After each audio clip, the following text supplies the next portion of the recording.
Looking to create a basic tulip sleeve like this one? Well, keep watching because I'll show you how.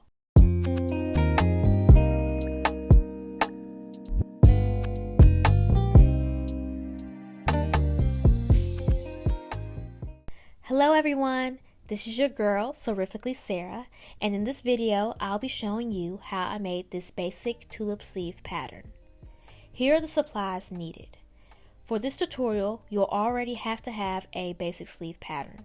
It can be one you have created or one from a store-bought pattern. You'll also need a measuring tape, a pencil and eraser. I'll be using a fine Sharpie so it's more visible. Extra pattern paper, pins or fabric weights, scissors, and a regular ruler. Now, if you happen to have a French curve ruler, you can definitely use that, but it's not necessary. Alright, let's hop into pattern drafting. First, I'm going to place a piece of pattern paper on top of my basic sleeve pattern in order to trace it. Now, I won't be tracing the whole thing. I'm just going to trace it to the length that I want the tulip sleeve to be. In this case, it's about 3 inches down from the sleeve seam and 11 inches down from the top of the sleeve. I will mark these lengths. You can determine the sleeve length you want by measuring the top of your arm and seeing where you want the end of the sleeve to land. Then I connect both sides with my ruler. Next, I trace the center line of the sleeve. Make sure to do this is very important. Now, I will trace the front and back curves of the sleeve, completing the tracing.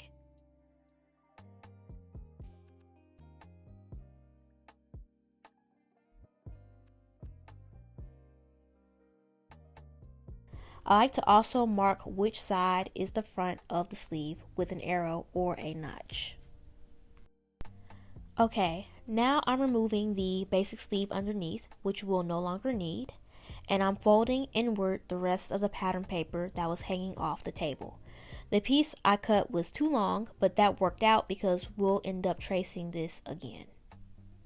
Now I'm going to determine at what point down the center of the tulip sleeve I want the front and back parts of the sleeve to cross. I determined that I wanted them to cross 5.5 inches down from the top of the sleeve, and I marked it with a dot. However, it doesn't have to be 5.5 inches. It can be 3 inches or 10 inches. It is totally up to what your design calls for. So next, I'm going to take my measuring tape and from the center line, go left 5 inches following the back curve and mark it. Now I decided on 5 inches because I felt like it worked best with the curve I wanted to make, but this is flexible and totally up to you. If this is confusing, keep watching. You'll see what I mean.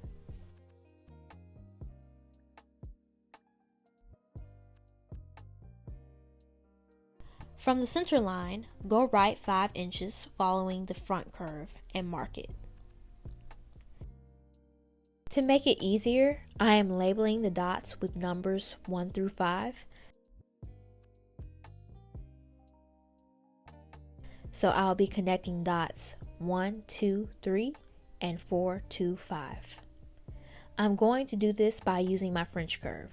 However, you can also just freehand it if you don't have one.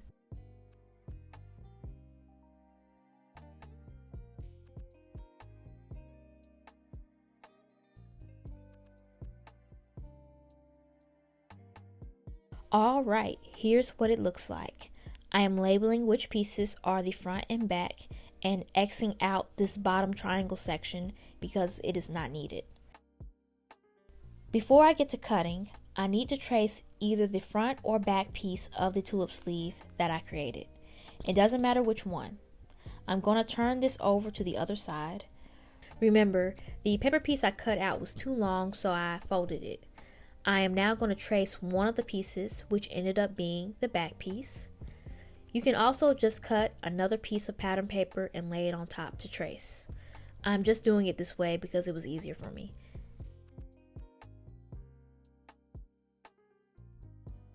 I made sure to label the back piece. Now I'm going to unfold the paper and cut it in half with my scissors.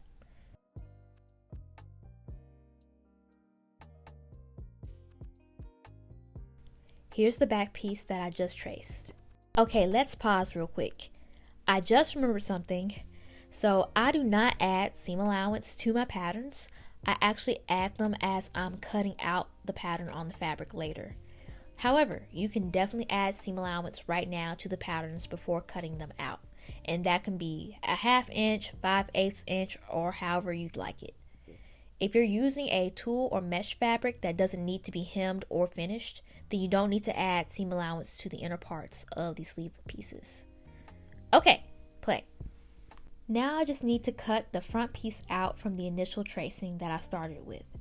Of course, if I had traced the front piece, then I would be cutting the back piece out right now. Next, I'm cutting out the new back piece that I traced.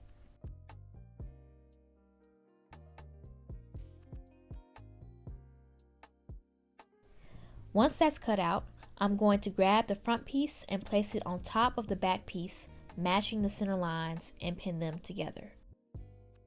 Once they're pinned together, now it's time to inspect the piece. Is it really the length where you want it? Definitely try it on or place it on a mannequin arm to get a better visual. The pieces can always be adjusted by taping an extra piece of pattern paper underneath and redrawing areas as needed. I'm still happy with the length that I have and will proceed. I'm going to mark where the front and back pieces meet on the sides of the curves. This is in order to make notches at these points on the fabric to make sure everything matches. Now this would be really important if I were making an exaggerated tulip sleeve by gathering or pleating and needed everything to match correctly. On a basic tulip sleeve, however, as long as the center matches, everything matches. But this is a good practice to have. Okay, here's the fabric I'll be using. It is a mesh with glitter and stones. Very gorgeous. The link will be in the description box for those interested. The great thing about this type of fabric is that you can leave the edges raw and there's no need to finish them. Now, if the fabric you have does need to be hemmed or finished, you can do a baby hem or a serged hem or line the sleeve so you don't have to hem it. I plan on doing a tutorial on how to line a tulip sleeve in the future, so stay tuned for that. I'm going to place and pin the front pattern piece on my fabric with right sides together. I forgot to mark the grain line of the pattern pieces, but just make sure that the fabric is going in the right direction for your pattern. I'm going to grab my ruler and scissors, and as I'm cutting out the piece, I'm adding 5/8 inch seam allowance. Now I'm only adding this allowance to the sleeve side seam and outer curve. I will not add seam allowance to the inner section because it does not need to be finished or hemmed. Here's what it looks like. I'm setting it aside and will do the exact same thing to the back piece.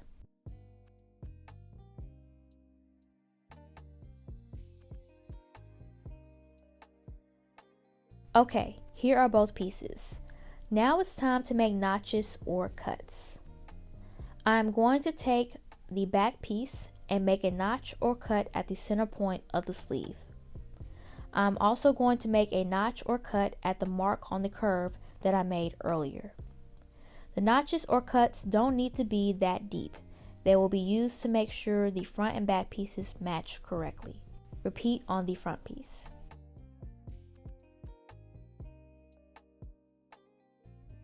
Now, I'm going to take out the pins. The front and back pieces look very similar to each other, so you may want to differentiate them by putting pins in both of the front pieces, or however you would like to differentiate them. Okay, with right sides facing up, I'm taking the right front sleeve piece and placing it on top of the right back sleeve piece, creating the right arm sleeve. I will match them first at the center notch slits I made and pin it in place. Then I will make sure that the left edge of the front piece matches the notch slit I made on the left side of the back curve.